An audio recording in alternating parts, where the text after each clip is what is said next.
नमस्कार, observer don में आपका बहुत बहुत स्वागत है और मैं हूं रविंद्र। उत्तर प्रदेश विधानसभा चुनाव को लेकर के उत्तर प्रदेश की जो राजनीतिक पार्टियां हैं, राजनीतिक जो दल हैं, उन्होंने चुनाव को लेकर के अपनी लगभग तैयारी पूरी कर ली है। उसमें चाहे समाजवादी पार्टी हो, बीएसपी हो, कांग्रेस हो या भारतीय जनता पार्टी हो, सभी राजनीतिक दल अपनी अपनी रैलियां, वोटरों को लुभाने के लुभावन जो वायदे हैं वो कर रहे हैं। वहीं उत्तर प्रदेश की राजनीति में दलित जो वोटर है उसकी बड़ी अहम भूमिका मानी जाती है।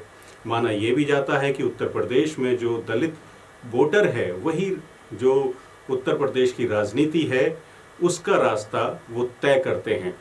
आखिर किस तरीके से जो दलित वोटर है, खासतौर पे जो उत्तर प्रदेश का दलित वोटर है, वो किस तरीके से वोटिंग करता है, उसका वोटिंग पैटर्न क्या है और दलित किस तरीके से उत्तर प्रदेश की राजनीति में अहम भूमिका निभाते हैं, देखिए इस रिपोर्ट में।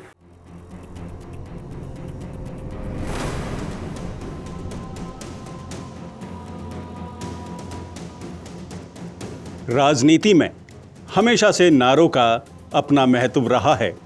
कभी कांशीराम ने नारा दिया, ठाकुर बामन बनिया चोर, वाकी सब हैं DS4। तिलक तराजू और तलवार, इनको मारो जूते चार। साल 2007 में उनकी शिष्य मायावती इसके बिल्कुल विपरीत नारा देती हैं। पंडित शंख बजाएगा, हाथी बढ़ता जाएगा। हाथी नहीं, गणेश है, ब्रह्मा विष्णु महेश है। एक साल 2007 का समय था और एक आज का समय है। मायावती ने इसके बाद सिर्फ नीचे की ओर ही सफ़र किया है। साल 2021 में मायावती एक बार फिर ब्राह्मणों की ओर रुख कर रही हैं। ब्राह्मण सम्मेलन बुलाए जा रहे हैं।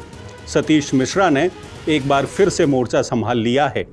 लेकिन सबसे बड़ा सवाल है कि जिस दलित को अपना कोर वोट मानकर बसपा ये प्रयोग कर रही है, क्या वह दलित उसके साथ है?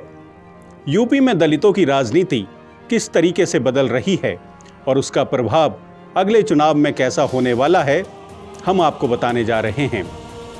जगजीवन राम नहीं बने प्रधानमंत्री, कांशीराम नेता बन गए। नारों की बात करें तो एक और नारा भारतीय राजनीति में खूब चर्चित हुआ था। आपातकाल के दौरान कहा गया, जगजीवन राम की आई आंधी, उड़ जाएगी इंदिरा गांधी। जगजीवन राम ही वो नेता हैं जिन्होंने उत्तर प्रदेश की राजनीति में दलित पहचान को एक अलग मुकाम दिया। जीबी पंत सामाजिक विज्ञान संस्थान के निदेशक बद्री नारायण, जो अपनी हालिया किताब रिपब्लिक ऑफ हिंदुत्व को लेकर चर्चा में हैं, बताते हैं कि दलित राजनीति में चेतना का काम 1930 के दौर में स्वामी अच्युतानंद के समय में ही शुरू हो गया था। शुरुआत में दलितों की सबसे बड़ी पार्टी कांग्रेस हुआ करती थी। हालांकि कांशीराम जैसे नेता अपनी कोशिशें कर रहे थे। इसके अलावा आगरा बेल्ट में कुछ नेता थे जो दलित की राजनीति कर रहे थे। दलित राजनीति को समझने वाले एक्सपर्ट बताते हैं कि असली परिवर्तन जगजीवन राम के प्रधानमंत्री ना बनने पर हुआ। दरअसल 1977 में जब जनता पार्टी जीत कर आई तो 3 लोग प्रधानमंत्री पद के दावेदार थे, जगजीवन राम, चौधरी चरण सिंह और मोरारजी देसाई। जब मोरारजी के नाम पर मुहर लगी तो दलित समुदाय के अंदर रोष आ गया। उस समय को याद करते हुए आज भी दलित रोटते हैं। उस दिन कई घरों में खाना नहीं बना था। इस नाराजगी को मोबिलाइज कर कांशीराम ने एक बड़ा वोट बैंक खड़ा कर लिया, जिसने आगे चलकर मायावती के मुख्यमंत्री बनने में सबसे बड़ी भूमिका निभाई। कितना बड़ा है दलित वोट बैंक? ओबीसी समुदाय के बाद दलित वोट की उत्तर प्रदेश में सबसे बड़ी हिस्सेदारी है। मौजूदा आंकड़ों के मुताबिक यूपी में 42 से 45% ओबीसी हैं। उसके बाद 20-21% संख्या दलितों की है। 20-21% में सबसे बड़ी संख्या जाटव की है, जो करीब 54% है। इसके अलावा दलितों की 66 उपजातियां हैं, जिनमें 55 ऐसी उपजातियां हैं जिनका संख्या बल ज़्यादा नहीं है। इसमें मुसहर, बसोर, सपेरा और रंगरेज शामिल हैं। 20-21% को 2 भागों में बांट दें तो 14% जाटव हैं और बाकियों की संख्या 8% है। जाटव के अलावा अन्य जो उपजातियां हैं उनकी संख्या 45 से 46% के करीब है। इनमें पासी 16%, धोबी, कोरी और वाल्मीकि 15% और गोंड, धनुक और खटीक करीब 5% हैं। कुल मिलाकर पूरे उत्तर प्रदेश में 42 ऐसे जिले हैं जहां दलितों की संख्या 20% से अधिक है। यूपी के दलित नेता। उत्तर प्रदेश में दलित नेताओं की बात की जाए तो बसपा प्रमुख सबसे बड़ी नेता के तौर पर सामने आती हैं। वह उत्तर प्रदेश की पहली दलित महिला मुख्यमंत्री रह चुकी हैं। साथ ही साथ 4 बार वह सत्ता का सफर तय कर चुकी हैं। इसके अलावा किसी भी पार्टी के पास इतना बड़ा चेहरा नहीं है।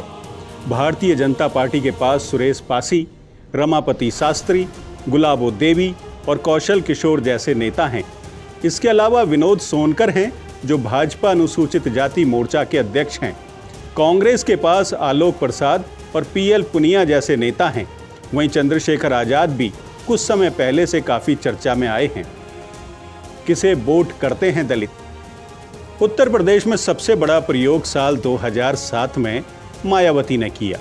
सोशल इंजीनियरिंग के फॉर्मूले से उन्होंने विधानसभा में 30.43% वोटों के साथ 206 सीट हासिल कर पूर्ण बहुमत की सरकार बनाई। 2009 के लोकसभा चुनाव में भी बसपा 27.4% वोट के साथ 21 सीटें जीतने में सफल रही। लेकिन साल 2012 में सोशल इंजीनियरिंग की चमक कमजोर पड़ गई। वोट गिरते हुए 25.9% पर पहुंच गए और बसपा 206 से गिरकर 80 पर पहुंच गई।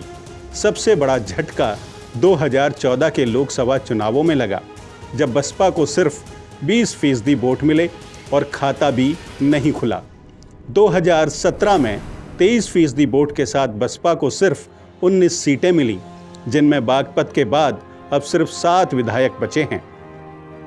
चुनावी रणनीतिकार और पॉलिटिकल एक्सपर्ट कहते हैं, अगर आप आंकड़ों को देखें तो भाजपा इस वक्त देश की सबसे बड़ी दलित पार्टी है। लड़ाई सिर्फ उत्तर प्रदेश में है। CSDS रिपोर्ट के मुताबिक साल 2014 के लोकसभा चुनाव में भाजपा को 24% दलितों का वोट हासिल हुआ। वहीं कांग्रेस को 18.5%, बसपा को 13.9% वोट मिले थे। अगर आप लंबे समय से दलितों का पूरे भारत में वोटिंग पैटर्न देखें तो ये कांग्रेस से शिफ्ट होकर भारतीय जनता पार्टी की ओर चली गई है। CSD की रिपोर्ट के मुताबिक साल 1971 में भाजपा को 10% दलित वोट मिलता था, जो साल 2014 तक 24% पहुंच गया। बसपा को साल 2004 में सबसे अधिक 24% वोट मिले थे, जो 2014 में 14% हो जाता है, जबकि कांग्रेस 71 में से 46% दलित वोट करते थे। 2014 में गिरकर 19% हो गया। गैर जाटव ने पलटा गेम। एक प्रसंग यूपी की राजनीति में दलित परिप्रेक्ष्य को बड़ा साफ करता है। दरअसल 2006 में मायावती से एक प्रेस कॉन्फ्रेंस में पूछा गया कि उनका उत्तराधिकारी कौन होगा। मायावती ने जवाब दिया, मेरा उत्तराधिकारी जाटव ही होगा। उनमें से एक जिन्होंने मनुवादियों के हाथों सबसे ज़्यादा जुल्म सहे हैं। कहा जाता है कि यहीं से भारतीय जनता पार्टी ने गैर जाटव का एक राग पकड़ा जो अब सुर में बदल गया है। दलित राजनीति को समझने वाले कहते हैं कि साल 2012 में जब मायावती विधानसभा का चुनाव हारी तो उन्होंने कहा कि मुसलमानों ने साथ नहीं दिया, लेकिन जब आप आंकड़े देखेंगे तो साल 2012 में ब्राह्मण और मुस्लिम दोनों ने बसपा का साथ दिया, लेकिन दलित उनसे छिटक गए। आंकड़ों से देखें तो मामला बिल्कुल साफ हो जाता है। 2014 में गैर जाटव का 61% वोट भाजपा को मिला, वहीं 11% जाटव ने भी वोट किया। ठीक इसके उलट बसपा को 68% जाटव और 11% गैर जाटव ने वोट दिया है। यही नहीं, एक्सिस माई इंडिया डेटा एक और चौंकाने वाले विषय की ओर इशारा करता है। साल 2019 में करीब 60% गैर जाटव के साथ 21% जाटव ने भी भारतीय जनता पार्टी को वोट दिया। आरक्षित सीट का खेल। दलित को प्रतिनिधित्व देने के लिए आरक्षित सीटों की व्यवस्था है। सीट की स्थिति की बात करें तो यूपी विधानसभा की 403 सीटों में से इस वक्त 86 सीट आरक्षित हैं। इन सीटों पर जिसका कब्जा रहा वह यूपी की सत्ता पा गया। साल 2017 में 85 रिजर्व विधानसभा सीट में से भारतीय जनता पार्टी ने 65 पर गैर जाटव को टिकट दिया था। भाजपा ने 76 आरक्षित सीटों पर जीत हासिल की, जबकि बसपा के खाते में सिर्फ 2 गईं। सुभाषपा यानी सुहेलदेव भारतीय समाज पार्टी 3 और अपना दल ने 2 सीटें जीतीं। 2012 के विधानसभा चुनाव देखे जाएं तो सपा ने 58, बसपा ने 15 और भाजपा ने सिर्फ 3 सीटों पर जीत हासिल की थी। वहीं 2007 में बसपा 62, सपा 13, भाजपा 7 और कांग्रेस ने 5 सीटों पर जीत हासिल की थी। गौरतलब है कि साल 2017 में भाजपा, 2012 में सपा और 2007 में बसपा ने यूपी की राजनीति में परचम लहराया था। हालांकि अगर ये आंकड़े सीटों के हिसाब से देखें तो 9 ऐसी सीटें रहीं जहां भाजपा हमेशा से मजबूत रही है। वहीं सपा 3 सीटों पर लगातार अच्छा प्रदर्शन करती रही है। शाहजहांपुर में कांग्रेस तो मिश्रिक बसपा का गढ़ रहा है। हरदोई और लालगंज में हमेशा मुकाबला कांटे का रहा है। भाजपा के साथ क्यों आया गैर जाटव? साल 2007 से पहले लंबे समय तक उत्तर प्रदेश में स्थिर सरकारें नहीं रहीं। इसकी बड़ी वजह थी जाति त्रिकोण। सपा के पास यादव, मुस्लिम और अन्य जातियों के कुछ वोट थे जो 25% के करीब थे। भाजपा के पास स्वर्ण और कुछ ओबीसी वोट थे जो 20% के करीब थे। वहीं मायावती की बसपा की भी यही स्थिति थी। दलितों के वोट के साथ वो भी 20% के करीब पहुंचने में सफल हो जाती थीं। गेम 2007 में पलटा जब मायावती ने बहुजन से सर्वजन की राजनीति शुरू की। ऐसे में ब्राह्मण, दलित और मुस्लिम का एक कॉम्बिनेशन बना, जिससे बसपा को 30.43% मत हासिल हुआ। यहीं से गैर जाटव का मामला शुरू हुआ, क्योंकि इस सरकार में दलितों से ज़्यादा ब्राह्मणों को प्रतिनिधित्व मिला। दलित समुदाय का अध्ययन करने वाले प्रोफेसर बद्री नारायण बताते हैं कि ये लंबा प्रोसेस है। जो आज वोट दिख रहा है वो आरएसएस के कार्यों की लंबी प्रक्रिया है। दरअसल आरएसएस में जाति वाला कोई फैक्टर नहीं है। ऐसे में जब वे गैर जाटव यानी कम संख्या वाली दलित जातियों के पास पहुंचे तो उनके अंदर एक किस्म की छटपटाहट थी। उनको प्रतिनिधित्व देना था। आरएसएस ने ये फीडबैक भाजपा को दिया होगा, जिस पर काम किया गया। यह कोई एक चुनाव का परिणाम नहीं है। धीरे धीरे गैर जाटव की छोटी छोटी जातियों को इकट्ठा करके एक बड़ा वोट बैंक बनाया गया। उन्होंने अपनी किताब इस बात का जिक्र किया है। उन्होंने अपनी किताब में आरएसएस के कई कार्यक्रमों का जिक्र किया है, जिसके जरिए उन्होंने उन जातियों को अप्रोच किया जिन्हें ना आवाज़ मिली, ना पहचान मिली और ना ही सत्ता। धीरे धीरे आरएसएस ने भाजपा का काम आसान कर दिया। और अगर आप पासी जाति का उदाहरण लें तो इस वक्त भाजपा उत्तर प्रदेश में ऊदा देवी की मूर्तियां लगवा रही है, जो इस समुदाय के लिए काफ़ी सम्मान वाली बात है। इसके अलावा इस वक्त भाजपा के 23 विधायक और 6 सांसद इस समुदाय से आते हैं। कौशल किशोर को मोदी मंत्रिमंडल में भी शामिल किया गया है। योगी कैबिनेट में सुरेश पासी इस समुदाय का प्रतिनिधित्व करते हैं। साल 2017 में अवध पूर्वांचल की पासी बहुल सीटें जैसे बाराबंकी की जैतपुर हैदरगढ़, सीतापुर की मिश्रिक हरदोई और बलमऊ और गोपाल मऊ सीटों पर भारतीय जनता पार्टी के प्रत्याशियों को मिली जीत इशारा करती है कि पासी बिरादरी में भाजपा ने अपनी पैंठ बना ली है। मायावती है बड़ा चेहरा, फिर भाजपा बिना नेता कैसे लड़ रही है? अगर उत्तर प्रदेश में दलितों के बड़े नेताओं की बात की जाए तो मायावती के आगे कोई नहीं टिकता। अगर भाजपा को देखें तो ऐसा कोई दलित चेहरा नहीं है। इस मामले में बद्री नारायण कहते हैं कि प्रतिनिधित्व के लिए मंत्री या मुख्यमंत्री होना जरूरी नहीं है। ब्लॉक प्रमुख, जिला पंचायत सदस्य और पार्टी में पद देकर भी इसे साधा जा सकता है। फिलहाल भाजपा यही कर रही है। उसे ओबीसी की तरह दलित नेताओं को कल्टीवेट करने की जरूरत है। वरिष्ठ पत्रकार और ऑब्जर्वर डॉन के एडिटर इन चीफ कहते हैं कि भाजपा का फोकस मूलत ओबीसी पॉलिटिक्स पर है। यूपी में ओबीसी और दलित दो ध्रुव हैं। जहां ओबीसी है वहां दलित नहीं जाएंगे। बड़े पैमाने पर भाजपा के साथ दलित नहीं जाएंगे। वहीं भाजपा के पास ओबीसी की नाराजगी झेलने की हिम्मत भी नहीं है। ऐसे में यहां भाजपा के लिए मुश्किलें हैं। हालांकि एक्सपर्ट इस बात से अलग विचार रखते हैं। वे कहते हैं कि बसपा लगातार 3 चुनाव हार चुकी है। गैर जाटव पहले ही भाजपा के साथ हैं।